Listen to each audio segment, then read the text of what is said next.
സുവിശേഷത്തിന്റെ ശക്തി ഞങ്ങളുടെ കുടുംബങ്ങളിൽ, ഞങ്ങളുടെ ജീവിതങ്ങളിൽ വന്നത് നിമിത്തമാണ് മാറ്റം വരുവാനിടയായി തീർന്നത്.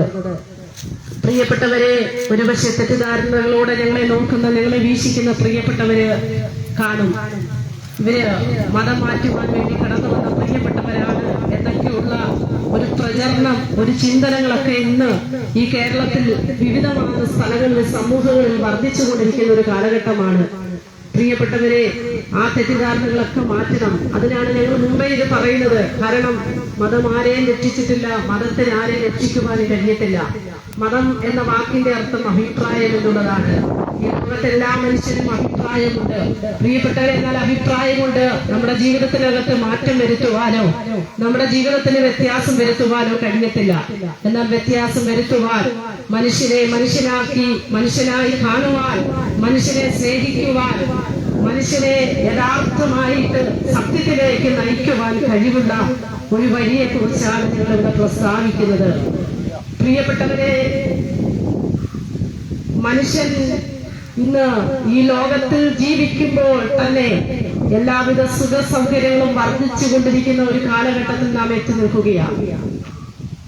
പണ്ടുള്ള മാതാപിതാക്കളോട് ചോദിച്ചാൽ അവർക്ക് പറയാൻ കഴിയുന്നത്, ആഹാരത്തിന് ബുദ്ധിമുട്ടിയ സന്ദർഭങ്ങൾ, വസ്ത്രമില്ലാതെ ഭാരപ്പെട്ട സന്ദർഭങ്ങൾ, വിവിധമായ അനുഭവങ്ങളിലൂടെ മനുഷ്യൻ ക്ലേശം അനുഭവിച്ച ഒരു സാഹചര്യമുണ്ട്. പക്ഷേ അന്ന് മനുഷ്യനെ മനസ്സിലാക്കുവാൻ, സ്നേഹിക്കുവാൻ കഴിയുന്ന ഒരു ഈശ്വര ഭയം മനുഷ്യന്റെ അകത്തളത്തിൽ എവിടെയൊക്കെ ഉണ്ടായിരുന്നു. ഇന്ന് പ്രിയപ്പെട്ടവരെ, അതെല്ലാം നഷ്ടപ്പെട്ടുകൊണ്ടിരിക്കുന്ന ഒരു കാലഘട്ടമാണ്. മനുഷ്യന് ദൈവത്തെ ഭയമില്ല, മനുഷ്യന് ഭരണത്തെ ഭയമില്ല, മനുഷ്യന് അധികാരികളെ ഭയമില്ല. ഈ ലോകത്തിൽ ഒന്നിനെയും ഭയക്കാത്ത, കൂസാത്ത ഒരു കാലഘട്ടത്തിലേക്ക്, ഒരു അന്ത്യ കാലഘട്ടത്തിലേക്ക് ഇന്ന് ഈ ലോകം പൊക്കൊണ്ടിരിക്കുകയാണ്. പ്രിയപ്പെട്ടവരെ, ആരെയും ശാസിക്കുവാനോ അല്ലെങ്കിൽ ചെയ്യുന്നത് തെറ്റാണ് എന്ന് പറയുവാനോ കഴിയാത്ത ഒരു കാലഘട്ടത്തിലേക്ക് ഇന്ന് ഈ കാലം മാറിക്കൊണ്ടിരിക്കുകയാണ്. കാരണം അത്രമാത്രം അധർമ്മം പെരുകിക്കൊണ്ടിരിക്കുന്ന ഒരു അന്തരീക്ഷം, ഒരു കാലഘട്ടത്തിലേക്ക് വന്നുകൊണ്ടിരിക്കുകയാണ്. അതിന് കലികാലം അല്ലെങ്കിൽ അന്ത്യകാലം എന്നൊക്കെ എല്ലാ മനുഷ്യരും പറയുന്നത്. പ്രിയപ്പെട്ടവരെ, ഈ അന്ത്യകാലത്തിൽ ഞങ്ങൾ നിന്നുകൊണ്ട് ഈ സുവിശേഷം പറയുന്ന, അല്ലെങ്കിൽ മദ്യവും മയക്കുമരുന്നും കഞ്ചാവിനെതിരെയൊക്കെ പറയുമ്പോൾ പലർക്കും ഇത് ഇഷ്ടപ്പെടാത്തതിന്റെ കാരണം, പ്രിയപ്പെട്ടവരെ, ഇന്ന് പാപം മനുഷ്യനിൽ പെരുകിക്കൊണ്ടിരിക്കുകയാണ്. ഇന്ന് മനുഷ്യന് സമ്പത്തുണ്ട്, കഴിക്കുവാൻ ആഹാരമുണ്ട്, സഞ്ചരിക്കുവാൻ വാഹനമുണ്ട്. പക്ഷെ എവിടേക്കോ മനുഷ്യന്റെ അകത്തളത്തിൽ ശൂന്യത അനുഭവപ്പെട്ടുകൊണ്ടിരിക്കുകയാണ്. ഇതെല്ലാം ഉണ്ടായിട്ടും പ്രിയപ്പെട്ടവരെ, ഇന്ന് മനുഷ്യന് എന്തൊക്കെയോ ശൂന്യത അവന്റെ അകത്തളത്തിൽ അനുഭവിച്ചു കൊണ്ടിരിക്കുന്ന ഒരു സാഹചര്യമാണ്. സമാധാനമില്ലാത്തൊരു അന്തരീക്ഷമാണ്, സ്വസ്ഥതയില്ല മനുഷ്യന്. നമ്മളൊക്കെ ചിന്തിക്കും, പണമുണ്ടെങ്കിൽ മനുഷ്യനെല്ലാമായെന്ന്. നമ്മൾ ഓരോ ദിവസവും പത്രങ്ങളിൽ കേൾക്കുന്ന വാർത്തകളൊന്ന് ചിന്തിച്ചു നോക്കിയാൽ പ്രിയപ്പെട്ടവരെ, ഡോക്ടർമാർ, എഞ്ചിനീയർമാർ, അല്ലെങ്കിൽ ഉന്നത പദവിയിൽ ഇരിക്കുന്നവരൊക്കെ ആത്മഹത്യ ചെയ്തുകൊണ്ടിരിക്കുകയാണ്. എന്താ കാര്യം? നാം ഒന്ന് ചിന്തിച്ചു നോക്കിക്കേ. മനുഷ്യന്റെ അകത്തളത്തിൽ എവിടെയോ ശൂന്യമായ ചില അനുഭവങ്ങൾ വ്യാപരിച്ചു കൊണ്ടിരിക്കുകയാണ്. എന്തോ നഷ്ടബോധം മനുഷ്യന് വന്നുകൊണ്ടിരിക്കുകയാ. എന്നെ സ്നേഹിപ്പാൻ ആരുമില്ല, എന്നെ സഹായിപ്പാൻ ആരുമില്ല, എന്നെ കരുതുവാൻ ആരുമില്ല എന്നുള്ളൊരു തോന്നലകത്തളത്തിൽ വരുമ്പോൾ മനുഷ്യൻ ആത്മഹത്യയിലേക്കും, അല്ലെങ്കിൽ സമാധാനം കിട്ടുവാൻ വേണ്ടി മയക്കുമരുന്നും കഞ്ചാവും ഒക്കെ ഉപയോഗിച്ച് ആ ഒരു അനുഭവങ്ങളിലേക്ക് നീങ്ങിക്കൊണ്ടിരിക്കുക. പ്രിയപ്പെട്ടവരെ, നാം ഒന്ന് മനസ്സിലാക്കി നോക്കണം. നമ്മുടെ യുവതലമുറകളെല്ലാം മദ്യത്തിനും മയക്കുമരുന്നിനും കഞ്ചാവിനും അടിമകളായി തീർന്നുകൊണ്ടിരിക്കുന്ന ഒരു കാലഘട്ടമാണ്. സ്കൂളിൽ കടന്നുപോയ കുഞ്ഞ് തിരിച്ചു വരുമ്പോൾ ഒരുപക്ഷെ മാതാപിതാക്കൾക്ക് പോലും തിരിച്ചറിയുവാൻ കഴിയാത്ത അനുഭവങ്ങൾ അവർ മയക്കുമരുന്നിന്, മാരകമായ ലഹരി ഉപയോഗത്തിന് അടിമകളാണെന്ന് ഒരുപക്ഷെ മാതാപിതാക്കൾ തിരിച്ചറിയുവാൻ കഴിയാത്ത ഒരു സന്ദർഭത്തിലേക്ക് ഇന്ന് കാലഘട്ടം പോയിക്കൊണ്ടിരിക്കുകയാണ്. എത്ര മാതാപിതാക്കൾ കുഞ്ഞുങ്ങളെ സ്കൂളിൽ അയച്ചിട്ട്, കോളേജിൽ അയച്ചേക്കിട്ട് സമാധാനം കിട്ടുമെന്നറിയാത്ത ഒരു അന്തരീക്ഷത്തിലേക്ക് പോയിക്കൊണ്ടിരിക്കുകയാ.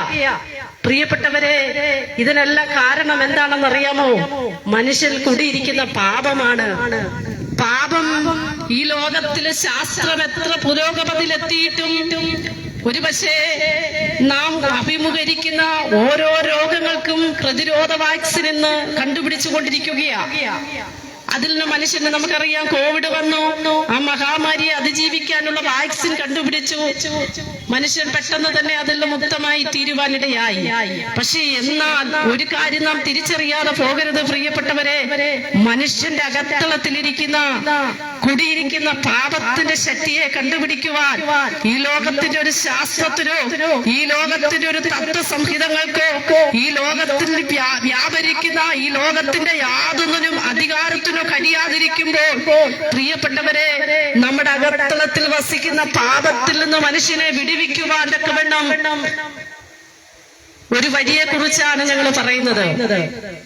നമ്മുടെ കേരളത്തിലെ മുനിമാർ ഇങ്ങനെ ആഗ്രഹിച്ചു, അസതോമ സത്കമയ, അസത്യത്തിൽ ഞങ്ങളെ സത്യത്തിലേക്കൊന്ന് നയിക്കണമേ.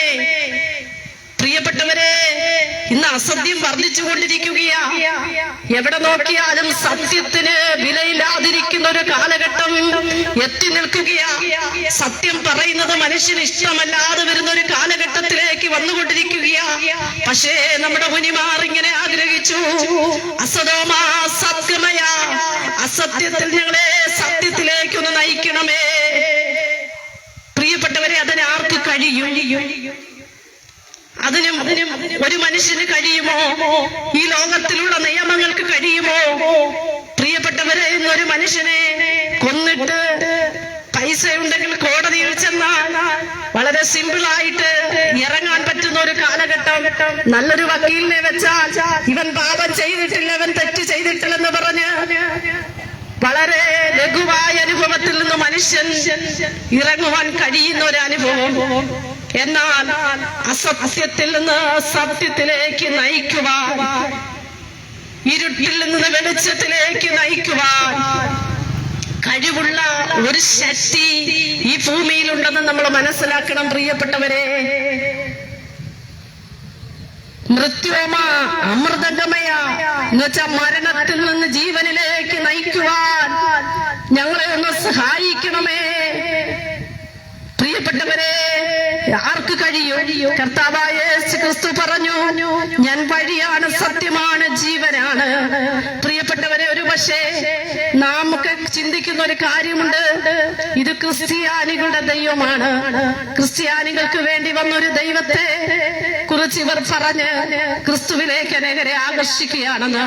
സത്യവേദ പുസ്തകത്തിൽ ഒരു സ്ഥലത്ത് പോലും ഇത് ക്രിസ്ത്യാനിക്ക് വേണ്ടി വന്ന ദൈവമാണെന്ന് എഴുതി വെച്ചിട്ടില്ല. സകല ഭൂസീമവാസികളുമായുള്ളവരെ എങ്കിലേക്ക് തിരിഞ്ഞു രക്ഷപ്പെടുവാൻ ക്രൂശിൽ വെച്ച് യേശു പറയുവാനിടയായി തീർന്നു. പ്രിയപ്പെട്ടവരെ, കർത്താവായ യേശു ക്രിസ്തു ഈ താണലോകത്തിൽ ഒരു മനുഷ്യനായി അവതരിച്ചതിന്റെ ഉദ്ദേശം എന്താണെന്ന് ചോദിച്ചാൽ, പാപത്തിന്റെ ശമ്പളമായ മരണത്തിൽ നിന്ന് മനുഷ്യനെ മോചിപ്പിക്കണം. പാപം മനുഷ്യനെ സ്വർഗത്തിലെത്തിക്കുവാൻ കഴിയാതെ നരകത്തിലേക്ക് നയിക്കുവാനിടയായി തീരും. ഇന്ന് മനുഷ്യൻ പാപം കുടിയിരിക്കുന്നത് കൊണ്ടാണ് പക വരുന്നത്. മറ്റുള്ളവനെ എങ്ങനെയെങ്കിലും തകർക്കണം, കൊല്ലണം, മറ്റുള്ളവനെ എങ്ങനെയെങ്കിലും ഏതെങ്കിലുമൊക്കെ കാര്യങ്ങൾ പറഞ്ഞ് ഏതെങ്കിലുമൊക്കെ പേര് പറഞ്ഞ് ഇന്ന് മനുഷ്യനെ സ്നേഹിക്കാൻ കഴിയാത്തതിന്റെ കാര്യം എന്താണെന്നറിയാമോ? മനുഷ്യനിൽ കുടിയിരിക്കുന്ന പാപമാണ്. യേശു പറഞ്ഞു, ഞാൻ ലോകത്തിന്റെ വെളിച്ചമാണ്. യേശു പറഞ്ഞു, ഞാൻ സ്നേഹമാണ്. പ്രിയപ്പെട്ടവരെ, സ്നേഹമുള്ളിൽ മനുഷ്യന് വരുമ്പോഴേ മറ്റുള്ളവരെ സ്നേഹിക്കാൻ കഴിയത്തുള്ളൂ. ഈ സ്നേഹത്തിന്റെ അനുഭവങ്ങൾ നഷ്ടപ്പെടുമ്പോഴാ മനുഷ്യൻ പകയ്ക്കുന്നത്. പക മനുഷ്യനെ കൊണ്ട് എന്ത് ചെയ്യിപ്പിക്കുന്നറിയാമോ? കുലപാതകങ്ങളും മറ്റ് അക്രമങ്ങളൊക്കെ ചെയ്യിക്കും. അപ്പൊ മനുഷ്യനെ അഭിമുഖീകരിക്കുന്ന ഏറ്റവും വലിയ വിഷയം പണമില്ല എന്നുള്ളതല്ല. ഇന്ന് നമുക്ക് പണമുണ്ട്, വിദ്യാഭ്യാസമുണ്ട്, സഞ്ചരിക്കാൻ കാറുണ്ട്, കഴിക്കുവാൻ ആഹാരമുണ്ട്, ധരിക്കുവാൻ വസ്ത്രമുണ്ട്. പക്ഷെ മനുഷ്യന്റെ അകത്തളത്തിൽ കുടിയിരിക്കുന്ന പാപനിമിത്തം മനുഷ്യന് സമാധാനമില്ല. ഞങ്ങളെ കേൾക്കുന്ന പ്രിയപ്പെട്ടവരെ, സമാധാനത്തിന്റെ അനുഭവങ്ങൾ നഷ്ടപ്പെട്ട ആരെങ്കിലും ഞങ്ങളെ കേൾക്കുന്നെങ്കിലോ, ഇന്ന് പകൽക്കാലം സമാധാനം തരുവാൻ കഴിവുള്ളൊരു വഴിയാണ് യേശു കർത്താവ്. യേശു ഈ താണലോകത്തിൽ വന്നത് മനുഷ്യന് സമാധാനം തരാനാ, മനുഷ്യന് ശാന്തി തരാനാ, മനുഷ്യന് സ്വസ്ഥത തരാനാ, മനുഷ്യന്റെ പാപത്തിൽ നിന്ന് അവനെ മോചിപ്പിക്കുവാനാ. ഒരു പക്ഷേ പാപത്തിന്റെ പരിണത ഫലമായി മനുഷ്യൻ അനുഭവിക്കുന്ന ശാപവും കഷ്ടവും വേദനയ്ക്കും പരിഹാരം വരുത്തുവാൻ ഒരു ഒരുപക്ഷെ പല കാര്യങ്ങളിൽ നിന്ന് മനുഷ്യൻ ചെയ്തുകൊണ്ടിരിക്കുന്ന ഒരു കാലഘട്ടമാ. ഇതിനെങ്ങനെ ഒരു ശാന്തി വരും, ഇതിനെങ്ങനെ ഒരു പരിഹാരം വരും? എല്ലാവരും ആഗ്രഹിക്കുന്ന ഒരു കാര്യമാ. ഈ പാപത്തിൽ നിന്ന് മനുഷ്യനൊന്ന് മോചിക്കപ്പെടണം. ഇത് നിമിത്തം കുടുംബങ്ങളിൽ വന്ന തലമുറയെ അനുഭവിക്കുന്ന ചില ശാപങ്ങളുണ്ട്. ആ ശാപത്തിൽ നിന്ന് മനുഷ്യനൊരു വിടുതൽ പ്രാപിക്കണം. അതിനുവേണ്ടി എന്തും ചെയ്യാനെന്ന് മനുഷ്യൻ ഹൃദയം വെമ്പിക്കൊണ്ടിരിക്കുന്ന ഒരു കാലഘട്ടമാണ്. എന്നാൽ പ്രിയപ്പെട്ടവരെ, കർത്താവായ യേശു ക്രിസ്തുവിന്റെ ക്രൂശിലെ മരണ നിമിത്തം മനുഷ്യന്റെ ശാപം മാറുവാനിടയായി, മനുഷ്യന്റെ സമാധാനം ഉണ്ടാകുവാനിടയായി തീർന്നു, മനുഷ്യന് സ്വസ്ഥത ഉണ്ടാകുവാനിടയായി തീർന്നു. എന്നെ കേൾക്കുന്ന പ്രിയപ്പെട്ടവരെ, ഒരുപക്ഷെ നിന്നെ പുറമേ നോക്കുന്നവർ നോക്കുമ്പോൾ നിനക്കെല്ലാം ഉണ്ടായിരിക്കാം. എന്നാൽ നിന്റെ അകത്തളത്തിൽ ശൂന്യമായ അനുഭവത്തിൽ വേദനയോടെ സമാധാനം നഷ്ടപ്പെട്ട അന്തരീക്ഷത്തില് സ്വസ്ഥത നഷ്ടപ്പെട്ട ഒരു വ്യക്തിയായിട്ടാണ് താങ്കൾ ജീവിക്കുന്നതെങ്കിൽ ഇന്ന് പകൽക്കാലം ഞങ്ങൾ വിളിച്ചു പറയട്ടെ, യേശു പറഞ്ഞു, ഞാൻ നിങ്ങൾക്ക് സമാധാനം തന്നേച്ചു പോകുന്നു, അത് ലോകം തരുന്നത് പോലല്ല. അപ്പൊ ഈ ലോകത്തിലുള്ള പ്രിയപ്പെട്ട മക്കൾക്കോ ഭാര്യയ്ക്കോ ഭർത്താവിനോ ഈ ലോകത്തിലുള്ളതിലൊന്നും നമുക്ക് സമാധാനം തരുവാൻ കഴിയത്തില്ല. എന്നാൽ നിത്യമായ സമാധാനം തരുവാൻ, നിത്യമായ ശാന്തി തരുവാൻ, നിത്യമായ ജീവൻ തരുവാൻ കഴിവുള്ളൊരു വഴി യേശു കർത്താവ് മാത്രമാണ്. ഒരുപക്ഷെ നമ്മെ സ്നേഹിക്കുന്ന പ്രിയപ്പെട്ടവരൊക്കെയും നമ്മുടെ ശവക്കുഴി വരെ നമ്മളെ അനുഗമിക്കും. എന്നാൽ ആ ശവക്കുഴിയിൽ ആ ശവസംസ്കാര ശുശ്രൂഷ കഴിയുമ്പോൾ ആ ബന്ധങ്ങൾ നിന്നുപോകും. എന്നാൽ പ്രിയപ്പെട്ടവരെ, അതിനപ്പുറത്തുള്ള ഒരു ബന്ധത്തെ കുറിച്ചാണ് ഞങ്ങൾ പറയുന്നത്. അതുകൊണ്ടാണ് മനുസ്മൃതിയിൽ പറയുന്നത്, പുത്രങ്ങളുടെ സ്നേഹം അല്ലെങ്കിൽ മനുഷ്യന്റെ ഭാര്യ ഭർത്തൃ ബന്ധങ്ങൾ എല്ലാം ശ്മശാനം കൊണ്ട് തീരുമ്പോൾ അതിനപ്പുറം നിൽക്കുന്ന ഒരു യഥാർത്ഥ സ്നേഹമുണ്ട് പ്രിയപ്പെട്ടവരെ. അതിന്റെ പേരാണ് ഞങ്ങൾ ഇന്ന് പകൽക്കാലം വിളിച്ചു പറയുന്നത്. പ്രിയപ്പെട്ടവരെ, യേശു സ്നേഹമാണ്. സ്നേഹമാണ്. മനുഷ്യനെ സ്നേഹിപ്പാൻ, മനുഷ്യനെ കരുതുവാൻ പഠിപ്പിക്കുന്ന വഴിയാണ് യേശുവിന്റെ മാർഗം. അതുകൊണ്ടാണ് നരഭോജികളുള്ളിടത്ത് ഈ സുവിശേഷം ചെന്നപ്പോൾ അവർ മനുഷ്യ സ്നേഹികളായി തീരുവാനിടയായത്. പ്രിയപ്പെട്ടവരെ, സുവിശേഷം എവിടെ എത്തിയിട്ടുണ്ടോ അവിടൊക്കെ മാറ്റം വന്നിട്ടുണ്ട്. ഞങ്ങൾ അതുകൊണ്ടാണ് ഈ സുവിശേഷത്തെ കുറിച്ച് പറയുന്നത്. ഇതൊരു മതം മാറ്റുന്ന പ്രക്രിയയല്ല പ്രിയപ്പെട്ടവരെ. മതം മാറിയതുകൊണ്ട് യാതൊരു അർത്ഥവുമില്ല. മനുഷ്യന്റെ അകത്തളത്തിലുള്ള മനസ്സിന് മാറ്റം വരണം. കാലം തികഞ്ഞിരിക്കാൻ, ദൈവരാജ്യം സമീപിച്ചിരിക്കുക, മാനസാന്തരപ്പെട്ട് സുവിശേഷത്തിൽ വിശ്വസിപ്പാൻ സത്യവേദോസ്തകം പഠിപ്പിക്കുമ്പോൾ അകത്തളത്തിലെ മനസ്സിന് മാറ്റം വരണം. ഈ മനസ്സിനകത്ത്, ഈ കൊച്ചു മനസ്സാകുന്ന ക്ഷേത്രത്തിനകത്താണ് സർവേശ്വരനായ ദൈവം വാസം ചെയ്യുന്നത്. ഈ ലോകത്തിലുള്ള മനുഷ്യൻ നിർമ്മിച്ചതിലൊന്നും ദൈവത്തിന് വാസം ചെയ്യുവാൻ കഴിയത്തില്ല. എന്നാൽ മനുഷ്യനെ തന്റെ സ്വരൂപത്തില് സാദൃശ്യത്തില് സൃഷ്ടിച്ച ആ ദൈവത്തിന്റെ സാന്നിധ്യം നമ്മളിൽ പകർന്നിരിക്കുന്ന നമ്മുടെ കൊച്ചു ഹൃദയമാകുന്ന ക്ഷേത്രത്തിനകത്താണ് സർവശക്തിയുള്ള ദൈവം വസിക്കുന്നത്. പ്രിയപ്പെട്ടവരെ, അതുകൊണ്ട് ഈ ഹൃദയമാകുന്ന ക്ഷേത്രം ദൈവത്തിന് വിട്ടുകൊടുക്കണം. കർത്താവായ യേശു ക്രിസ്തു പാപികളെ രക്ഷിപ്പാനാ വന്നത്. പാപത്തിന്റെ പരിണിത ഫലം നിത്യമായ നാശമാണ്.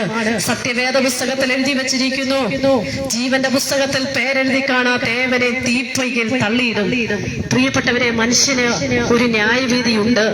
ഇന്നൊരു പക്ഷേ നമ്മുടെ ഭരണത്തെ, പോലീസിനെ, നമ്മുടെ ലോകത്തിലുള്ളതിനൊന്നും പേടിക്കേണ്ടെന്ന് ചിന്തിക്കുന്ന ഒരു പ്രിയപ്പെട്ടവരുണ്ടായിരിക്കാം. സമ്പത്ത് കയ്യിലുള്ളതുകൊണ്ട് എന്റെ കൂടെ നിൽക്കുവാൻ 10 പേരുണ്ടെന്ന് ചിന്തിക്കുന്ന പ്രിയപ്പെട്ടവരുണ്ടായിരിക്കാം. പക്ഷെ ഏതു മനുഷ്യനും ഉറച്ചുന്ന ഒരു ശ്വാസം മാത്രമാണ്. നമ്മുടെ ശ്വാസം പോയാൽ നമുക്കൊന്നും ചെയ്യാൻ കഴിയത്തില്ല പ്രിയപ്പെട്ടവരെ. എന്നാൽ ഒരു കാര്യം ഞങ്ങൾ വിളിച്ചു പറയട്ടെ, മരണത്തിനപ്പുറം ഒരു ജീവിതമുണ്ട്. മരിച്ചതിന് ശേഷം ഒരു നിത്യതയുണ്ട്. മരിച്ചതിന് ശേഷം ഒരു ന്യായവിധിയുണ്ട്. പ്രിയപ്പെട്ടവരെ, ഒരുപക്ഷെ ഞങ്ങളോട് ഇതൊക്കെ പറയുമ്പോൾ ചോദിക്കുന്ന പ്രിയപ്പെട്ടവര് കാണാം, നിങ്ങൾ സ്വർഗത്തിൽ പോയിട്ടുണ്ടോ? പ്രിയപ്പെട്ടവരെ, ഞങ്ങൾക്കൊരു തെളിവുണ്ട്. മരിച്ച് കല്ലറയിൽ കിടക്കുന്ന ഒരു യേശുവിനെ കുറിച്ചല്ല ഞങ്ങൾ പ്രസംഗിക്കുന്നത്. മരിച്ചിട്ട് ഉയർത്തെഴുന്നേറ്റ് പോയിട്ട് ഞങ്ങളോടൊരു വാക്ക് പറഞ്ഞ്, ഞാൻ പോയതുപോലെ വീണ്ടും വരാമെന്ന് വാക്ക് പറഞ്ഞ ഒരു യേശു കർത്താവുണ്ട്. തെളിവുണ്ട് പ്രിയപ്പെട്ടവരെ. സ്വർഗത്തിലേക്ക് അവൻ കരേറിപ്പോയി.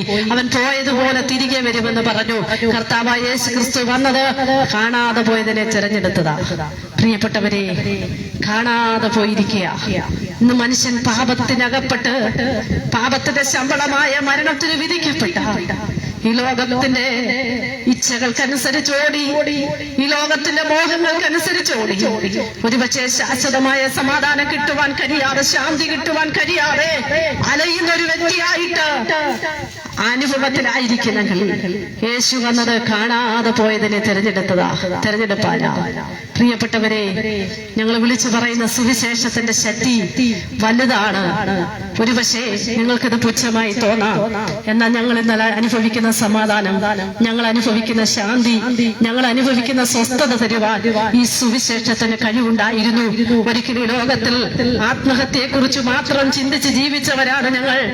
കാരണം സാമ്പത്തികമായ നന്മകളും മദ്യത്തിനും മയക്കുമരുന്നിനും കഞ്ചാവിനൊക്കെ അടിമകളായി ഈ ലോകത്തിൽ ആരെയും കീഴ്പ്പെടാതെ ജീവിക്കുന്ന ജീവിതത്തിന്റെ അനുഭവങ്ങളിൽ ഉള്ള കുടുംബ പശ്ചാത്തലങ്ങൾ ഞങ്ങളുടെ ഭവനത്തിനകത്തുണ്ടായിരുന്നു. പ്രിയപ്പെട്ടവരെ, എന്നാൽ യേശുവിന്റെ നിത്യമായ സ്നേഹമാണ് ഞങ്ങൾക്ക് സമാധാനം തരുവാനിടയായത്. ഇന്നാരെങ്കിലും ഞങ്ങളെ കേൾക്കുന്നവർ സമാധാനം നഷ്ടപ്പെട്ടവരായി, ശാന്തിയില്ലാത്തവരായി, വേദനയോടെ, ഭാരത്തോടെ, വ്യസനത്തോടെ ആത്മഹത്യയെ കുറിച്ച് ചിന്തിക്കുന്ന ആരെങ്കിലും ഉണ്ടെങ്കിൽ ഞങ്ങൾ വിളിച്ചു പറയട്ടെ, മറ്റൊരുത്തിന് രക്ഷയില്ല. ആകാശത്തിന്റെ കീഴിൽ മനുഷ്യരുടേത് രക്ഷപ്പെടുവാൻ ഒറ്റ വഴിയേ ഉള്ളൂ, ഒരു നാമമേ ഉള്ളൂ, അത് യേശുവിന്റെ നാമമാണ്. അതുകൊണ്ട് സധൈര്യം ഞങ്ങൾ ഇവിടെ നിന്ന് വിളിച്ചു പറയുന്നത്, യേശുവിന് നിന്നെ വിടുവിപ്പാൻ കഴിവുണ്ട്. പ്രിയ സ്നേഹിത സഹോദര, പാപത്തിൽ ജീവിച്ച് പാപത്തിൽ മരിച്ചാൽ നിത്യമായ നരകത്തിലെത്തും. എന്നാൽ സ്വർഗത്തിലെത്താൻ ഏക വഴിയേ ഉള്ളൂ, അത് കർത്താവായ യേശു ക്രിസ്തു മാത്രമാണ്. ഈ ലോകത്തിൽ അനേക അവതാര പുരുഷന്മാർ വന്നിട്ടുണ്ട്. പക്ഷെ അവരാരും പറഞ്ഞില്ല ഞാൻ നിങ്ങളെ സ്വർഗത്തിലെത്തിക്കാമെന്ന്. സ്വർഗത്തിലെത്തിക്കാമെന്ന് പറഞ്ഞ ഞാൻ വഴിയാണ്, സത്യമാണ്, ഞാനാണ് യഥാർത്ഥ വേ എന്ന് പറഞ്ഞ ഒരുവരേ ഉള്ളൂ, അത് കർത്താവായ യേശു ക്രിസ്തു മാത്രമാണ്. അതുകൊണ്ട് പ്രിയപ്പെട്ടവരെ, മദ്യമോ മയക്കുമരുന്നോ കഞ്ചാവിനോ ഈ ലോകത്തിന്റെ അനുഭവങ്ങൾ പെട്ട് ആരെങ്കിലും രക്ഷപ്പെടണമെന്ന് ആഗ്രഹമുണ്ടായിട്ട് അതിന് കഴിയാതെ, ആഗ്രഹമുണ്ട് പക്ഷെ അതിന് കഴിയുന്നില്ല, അതിന് കഴിയാതെ ഏതെങ്കിലും പ്രിയപ്പെട്ടവർ സമാധാനം നഷ്ടപ്പെട്ടവരായി, സ്വസ്ഥത നഷ്ടപ്പെട്ടവരായി, ശാന്തി നഷ്ടപ്പെട്ടവരായി ഞങ്ങളെ കേൾക്കുന്ന ആരെങ്കിലും പ്രിയപ്പെട്ടവരുണ്ടെങ്കിലോ നീ ഒന്നും ചെയ്യണ്ട. പ്രിയപ്പെട്ടവരെ, നീ ഇരിക്കുന്നിടത്തുനിന്ന് പറഞ്ഞാൽ മതി, യേശുവേ എന്റെ വൈഷമ്യമേറിയ അനുഭവങ്ങളിൽ, എന്റെ പാപസ്വഭാവത്തിൽ എന്നെ വിടുവിച്ചു. ഈ ലോകത്തിന്റെ ഒരു തത്വസംഹിതകൾക്കും ഈ ലോകത്തിന്റെ ഒരു അനുഭവങ്ങൾക്ക് കഴിയാതിരിക്കുമ്പോൾ യേശുവേ അങ്ങേക്ക് കഴിയുമെന്ന് ഞാൻ വിശ്വസിക്കുന്നെന്ന് നീ പറഞ്ഞോ. നിന്റെ കൊച്ചു ഹൃദയം യേശുവിന് വേണ്ടി കൊടുത്താൽ സ്നേഹിത, ഇന്ന് നീ സ്വതന്ത്രനായി തീരുവാൻ ഇടയായി തീരും. സ്വാതന്ത്ര്യത്തിനായി ക്രിസ്തു നമ്മെ സ്വതന്ത്രരാക്കി. അതുകൊണ്ട് അടിമമുഖത്തിൽ കുടുങ്ങിപ്പോകരുത് പ്രിയപ്പെട്ടവരെ. അതുകൊണ്ട് യേശു കർത്താവിന് നിന്റെ ഹൃദയം കൊടുക്കുക. പാപത്തിന്റെ ശമ്പളം മരണമാണ്. പാപത്തിൽ ജീവിച്ച്, പാപത്തിൽ സുഖിച്ച്, പാപത്തിന്റെ ഇഷ്ടം ചെയ്ത് ജീവിച്ച സ്നേഹിത, നാളെ മരണമെന്നത് യാഥാർത്ഥ്യത്തിലേക്ക് നിന്നെ കടക്കും. മരണത്തിനപ്പുറം ഒരു ജീവിതമുണ്ട്. മരിച്ചതിന് ശേഷം നാം ചെയ്യുന്ന കർമാദികൾ കൊണ്ട് നമുക്ക് സ്വർഗത്തിലെത്തുവാൻ കഴിയത്തില്ല. ജീവിച്ചിരിക്കുമ്പോൾ തന്നെ നല്ല പ്രവർത്തികൾ ചെയ്ത് ദൈവത്തിന് ഇഷ്ടമുള്ളവരായി, ഈശ്വര ഭയമുള്ളവരായി, ദൈവ സ്നേഹമുള്ളവരായി, മനുഷ്യനെ മനുഷ്യനായി കാണുവാൻ, മനുഷ്യനെ സ്നേഹിക്കുവാൻ, മറ്റുള്ളവരെ കരുതുവാൻ, നമ്മുടെ അകത്തളത്തിലിരിക്കുന്ന പാപത്തിന്റെ അനുഭവങ്ങളെ വിട്ടുകളഞ്ഞ ഒരു നല്ല മനുഷ്യനായി ജീവിപ്പാൻ സർവേശ്വരനായ ദൈവം സഹായിക്കട്ടെ. കർത്താവായ യേശു ക്രിസ്തുവിന് ഹൃദയം കൊടുക്കും, സ്വർഗം ഇടയാക്കട്ടെ. പ്രിയപ്പെട്ടവരെ, യേശു ഒരു മതത്തിന്റെയും ദൈവമല്ല. യേശു മാനവജാതിക്ക് വേണ്ടി അവസാന തുള്ളി രക്തം വരെ ഊറ്റി കാൽവറിയിൽ പരമയാഗമായി തീർന്നിട്ട് യേശു പറഞ്ഞാൽ പോയതുപോലെ വരും. പ്രിയ സ്നേഹിതരെ, യേശുവിനെ വിശ്വസിക്കുന്ന ഒരു വ്യക്തിക്ക് പ്രത്യാശയുണ്ട്. ഇനി യേശുവിന്റെ വരവ് ഈ ലോകത്തിൽ നടക്കുവാൻ സമാഗതമായി. അതുകൊണ്ട് യേശുവിന് വേണ്ടി ഹൃദയം കൊടുപ്പാൻ, യേശുവിന് വേണ്ടി നല്ലൊരു മകനായി ജീവിപ്പാൻ ഈ ദേശനിവാസികളെ ദൈവം സഹായിക്കട്ടെ എന്ന് പറഞ്ഞുകൊണ്ട് ദൈവം സഹായിക്കട്ടെ. യേശുവിനെ രക്ഷകനും നാഥനുമായി സ്വീകരിച്ച് നിത്യരായിട്ട് രോഗിക്കാരത്തിൽ ജനത്തെ ഒരുക്കടനായി പ്രാർത്ഥിക്കാം. മദ്യപാനത്തിനും മയക്കുമരുന്നിലും അസമാധാനത്തിലും ഇരിക്കുന്ന കുടുംബങ്ങളിൽ യേശുവിന്റെ ദിവ്യമായ സമാധാനം പകരേണ്ടതായിട്ട് പ്രാർത്ഥിക്കാം. നമുക്ക് പ്രാർത്ഥിക്കാം. വാഴ്ത്തങ്ങൾ വിശ്വസ്തനായ വാഴ്ത്തപ്പെട്ട സ്വർഗപിതാവേ, അനുഗ്രഹിക്കപ്പെട്ട നല്ല സമയത്തിനായി നന്ദിയോട് അങ്ങേ വാഴ്ത്തുന്നു, സ്തുതിക്കുന്നു, മഹത്വപ്പെടുത്തുന്നു. അങ്ങയുടെ ശബ്ദവുമായി ഞങ്ങൾ ഈ ദേശത്ത് കടന്നു വരും ദൈവം സഹായിച്ചു. കാലം തികഞ്ഞു, ദൈവരാജ്യം സമീപിച്ചിരിക്കുന്നു. മാനസാന്തര രൂപാന്തരപ്പെട്ട സുവിശേഷത്തിൽ വിശ്വസിപ്പീൻ എന്നുള്ള ദൈവീയ അള്ളപ്പാട് കർത്തൃദാസിൽ കൂടെ ദേശത്ത് അറിയിപ്പാൻ ദൈവം സഹായിച്ച കൃപകൾക്കായി സ്തോത്രം. വിശ്വസിക്കുകയും സ്നാനമേൽക്കുകയും ചെയ്യുന്ന രക്ഷിക്കപ്പെടും, വിശ്വസിക്കാത്തവൻ ശിക്ഷാവിധിയിൽ അകപ്പെടുമെന്ന് ദൈവീയ അള്ളപ്പാടുണ്ടല്ലോ. ദൈവമേ, ദേശത്ത് വിതയ്ക്കപ്പെട്ട വിത്ത് നല്ല നിലത്ത് വീണ് 100 മേനി ഫലം കായ്പാൻ ദൈവം സഹായിക്കണമേ. ലുദിയുടെ ഹൃദയത്തെ തുറന്ന പോലെ അന്യരുടെ ഹൃദയത്തിൽ തുറക്കണമേ. പരിശുദ്ധാത്മാവ് ദേശത്തോട് ഇടപെട്ടതിനായി സ്തോത്രം. ദൈവമേ, ഒരു വ്യക്തി പോലും നഷ്ടപ്പെട്ടു പോകാൻ ദൈവം അനുവദിക്കല്ലേ. കർത്താവായ യേശു ക്രിസ്തുവിൽ വിശ്വസിക്കാം, എന്നാൽ നീ നിന്റെ കുടുംബ രക്ഷ പ്രാപിക്കും. തിരികരങ്ങളിൽ ഏൽപ്പിക്കുന്നു. ദൈവമേ, കടന്നു വന്ന കർത്തൃദാസന്മാരെ എല്ലാവരും ദൈവം ഒരുമിച്ച് അനുഗ്രഹിക്കണം. കർത്താവായ യേശു ക്രിസ്തുവിന്റെ നാമത്തിൽ അപേക്ഷിക്കുന്നു. കൃപ തോന്നി കേൾക്കുമാറാകണമേ. ആമേൻ. യേശുക്രിസ്തു പാപികളെ രക്ഷിക്കുന്നു. യേശുക്രിസ്തു രോഗികളെ സൗഖ്യമാക്കുന്നു. യേശുക്രിസ്തു മനസ്സ് തുറന്നവരെ രക്ഷിക്കുന്നു. യേശുക്രിസ്തു ഹൃദയം നുറുങ്ങിയവർക്ക് സമീപസ്ഥനായിരിക്കുന്ന. യേശുക്രിസ്തു മുറിവേറ്റവരുടെ ഹൃദയങ്ങളുടെ മുറിവുകളെ കെട്ടുന്ന. യേശുക്രിസ്തു ദുഃഖിക്കുന്നവർക്ക് ആശ്വാസം കൊടുക്കുന്ന. യേശുക്രിസ്തു സ്വസ്ഥതയില്ലാത്തവർക്ക് സ്വസ്ഥത നൽകുന്ന. യേശുക്രിസ്തു സമാധാനമില്ലാത്ത വ്യക്തികൾക്ക്, കുടുംബങ്ങൾക്ക് സമാധാനത്തെ കൊടുക്കുന്ന. യേശുക്രിസ്തു പരിശുദ്ധാത്മാവിനെ നൽകുന്ന. യേശുക്രിസ്തു നിത്യമായ നരകത്തിൽ നിന്ന് നിത്യമായ സ്വർഗത്തെ കൊടുക്കുന്ന. യേശുക്രിസ്തു മഹാരാജാവായി വേഗം വരുന്ന. യേശുക്രിസ്തുവിനെ എതിരേൽപ്പാൻ ഒരുങ്ങിക്കൊള്ളുക. നമ്മുടെ കർത്താവായ യേശുക്രിസ്തു മുഖാന്തരം നമുക്ക് ജയം തന്ന കർത്താവിനെ മഹത്വപ്പെടുത്താം. ഹല്ലേലൂയ.